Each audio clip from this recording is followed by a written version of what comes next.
And joining us, our political panel, the National Review's Rich Lowry and the Wall Street Journal's Jason Riley.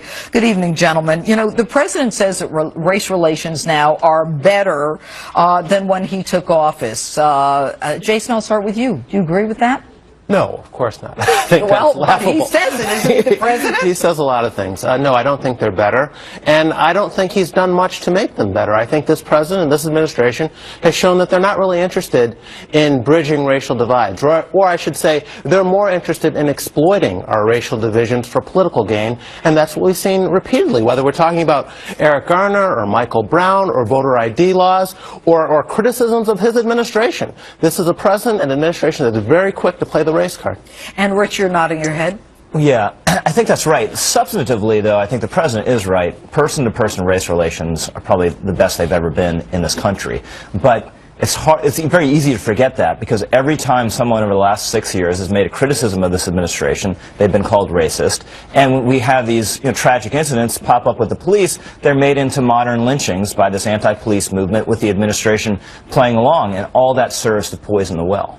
Well, and then you have a president who sits Al Sharpton down next to him at the citadel of power in the White House, who is really in the business of stoking this racial divide. Absolutely. I mean, unless the president or someone in this administration is going to start telling the truth, which is that there is no epidemic of cops shooting black men. The epidemic is non-police shootings of blacks in this country, which are almost all done by other blacks. Unless they're going to start talking about this, I'd rather they stop addressing this issue at all, because they're just feeding a false narrative out there and making matters worse. You know, what's interesting is that the president is now saying, Rich, that he is sending FBI Director Jim Comey to the funeral service Sunday of Officer Liu.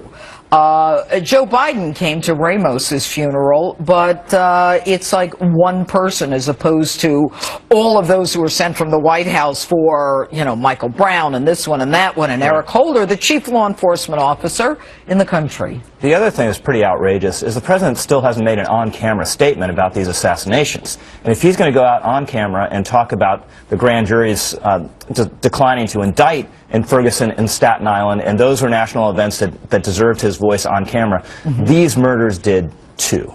Well, clearly, and with the law enforcement and the statements that have been made that are so anti-law enforcement, you would think that the president would come out and reassure the country. I don't think he has the credibility to do that. Again, he spent... You know what? You and I agree on that, but the country re-elected him. But I don't think he has anything useful to add. I think they should stay away from these funerals. The administration has already chosen sides here. They chose to side with Al Sharpton, a man who has made a very good living bashing cops and starting race wars, or trying to start race wars that he profits from. Not to mention that he owes about $4.7 million in taxes. The next time he goes to the White House, he should be directed down the block to the Treasury Department and be told to make good on the or a federal penitentiary. Gentlemen, stay with us. We're going to talk to you about 2016 a little later in the show.